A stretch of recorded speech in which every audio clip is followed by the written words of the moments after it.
They can't save us. It's gone too far. Instead of fixing the problem, they just kept making the problem worse. That's what I know.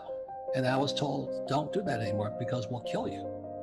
People started playing games, and now the game is out of control. The world's never going to be the same. I hope I'm wrong. We're going to go bankrupt. There'll probably be a new conference like the Louvre Accord or the Smithsonian Accord, and they're going to rewrite the rules of the game again. They're going to say, okay, the US dollar, you're toast, and IMF's going to jump in, China's going to jump in. But meanwhile, you and I, if you're holding dollars, you might be in serious trouble. Well, he warned me that the world would change, and I didn't really understand it at the time. Some of the nasty threats I've gotten. You better watch out, because I criticize vaccines. And I've studied vaccines. I kind of know what they do. The primary reasons vaccines are so profitable is because when they brought them out, you cannot be sued. The drug Big Pharma cannot be sued for any failure of the vaccine. So the vaccine kills 10 million people. The drug company, ABC, Big Pharma, i.e. Merck and those guys, they can't be sued. And then what they do is they produce the vaccine and then they get somebody like Trump or Obama to push it. That's what I know. That's the freedom of speech. Another thing that's been violated is the right to assembly. Social distancing and shutting down businesses is a violation of the First Amendment. So our rights are being ripped out of our hands right now, and that disturbs me. So that's what you got to be careful today, because freedom of speech is gone. One of my tweets was New York City going broke, and the reason New York City is going broke is much of the property in New York City is commercial real estate. I own residential real estate, so we're doing pretty good. But in commercial real estate, with everybody zooming away and at home and all this, the question is, who's going to go back to work? Who wants to pay that high price for that commercial real estate? But worst of all, what value is commercial real estate, like an office building, if you don't have workers in it? All cities count on real estate taxes. So what you're going to see in the next few years is real estate taxes on your home. My apartments will go up. But when New York taxes those commercial high-rise buildings, more tenants will leave. So New York City is going broke. The beautiful city of Vancouver, Canada, is flat broke. That's tragic what's happening, because you have these incompetent city managers who are just like my poor dad, guys with college degrees, but no common sense. You know what I mean? All the cities now count on taxes, but if small businesses closing and big commercial real estate starts closing, our cities are going broke. You add to that pensions. Pensions, mark my words, I wrote my book called Who Stole My Pension? Pensions are going to be the biggest disaster hitting America and the world today. And I was told, don't do that anymore because we'll kill you. My friend who's a doctor says they will. So that's what concerns me. I'm in for the freedom of speech, and I agree that people can disagree. Everybody has their own opinion. But to threaten somebody with death and all that, that's a little too far. People started playing games, and now the game is out of control. This corona crisis, as I call it, it's a smokescreen for something that's been going on for years. The biggest crisis is the financial crisis. And your generation, the millennials, have been screwed. Big time. If you understand how money is created, money is credit and debt. That's all it is. Credit, debt, and taxes. That's what money really is. But they don't teach you that in school. So today, the reason the world economy is crashing goes all the way back to 71.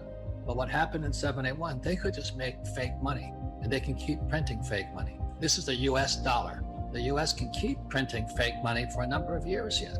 And the only way they could keep the economy expanding, they had to find people stupid enough to get into debt.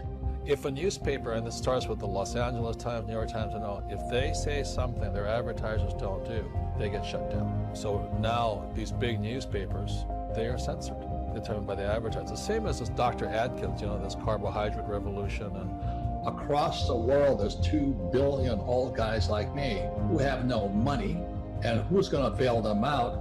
And no Republican or Democrat is going to say we're not going to pay the old guys money. So that means the old guys, they're going to say, you got to bail us out. And so naturally, they're going to print more money and pay the old guys just so they get reelected. So it's real estate taxes, it's small businesses going broke, it's income taxes going down, and pensions going down. So the Fed has to print more money. So that's why I keep saying buy gold, silver, and Bitcoin. because gold is getting more scarce. So let me explain why gold. So my prediction is gold in 1 year should be $3,000. So that's about $1,000 more than it is today. So in a year, it should be up another 1,000. Some people say 2,500 is optimistic. But I'd rather have the price of gold going up than your money going down.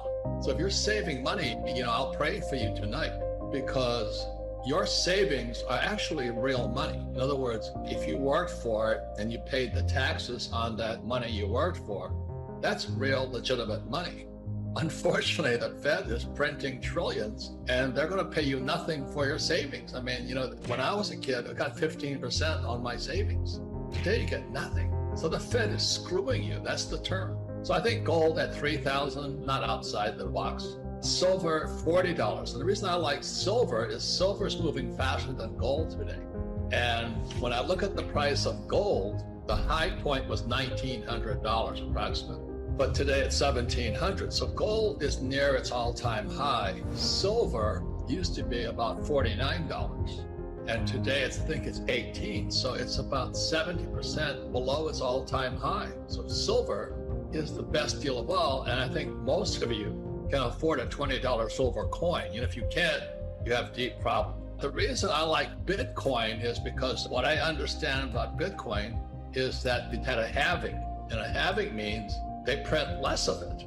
At the same time, Bitcoin is printing less, the Fed is printing trillions. Now, you don't need a degree in rocket science to figure that one out. The Fed is making the US dollar or any currency, the yen, the euro, the peso, softer. Bitcoin is getting harder. Gold is getting harder. Silver is getting harder. I don't buy gold, silver, and Bitcoin to get rich. I just hate getting screwed by the Federal Reserve Bank and the Treasury. So if you want to keep saving money and putting it in the stock market, more power to you. But all that paper stuff is printed.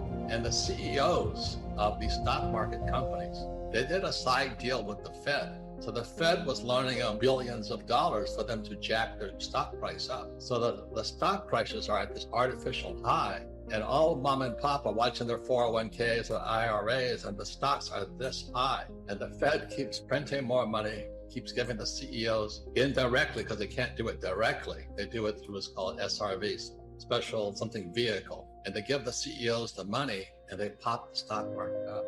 That's why we're in serious trouble. Freedom of speech doesn't mean we have to tell the truth. You see, just because, when I read a financial from a stock company or for a company, they can lie. In fact, accounting is just not a lie, but one big distortion. You've got to understand how the numbers are making the story look good or making the story look bad. Many real estate investors, they'll actually take what's called a pro forma, which is, BS, blue sky. Well, the people that'll get hammered, I'm writing this paper right now. It's taking me 4 months because it's a tough paper. It's called The Brave New World. And what this corona crisis represents is we're going into a brave new world.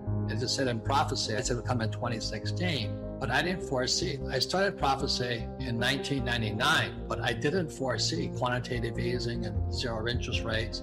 I didn't foresee how desperate our leaders are, the Federal Reserve Bank, the Treasury, Wall Street, and even putting students in debt. I cannot believe how desperate people are. Everybody's so desperate because this world, starting from 1971, is so deeply in debt. The world's never going to be the same. As a kid, it's called a credit card. Now everybody has credit cards, but they never teach you how to use it. Why did they have a credit card? It's because they needed more money. So they keep expanding the economy. They keep finding people stupid enough to just get into debt. So give them credit cards and all this and say, well, you give auto loans. But I think the most dastardly thing for your generation was in 2009 when President Obama went to the banks and said, look, we need to get the students more into debt under the guise of you need to get a good education. I don't know if you understand money, but there's only 4.5 trillion in base money, M1. There's about 225 trillion in debt. That means there's only 4.5 trillion for 225 trillion in debt. The machine's going to stop soon. I don't know when, but it's going to stop. And when it comes to a stop, that's when my gold, silver, and Bitcoin will go through the roof. So going back to 1971, this financial crisis is now showing up. And it's your generation that will inherit a pile of duck doo-doo.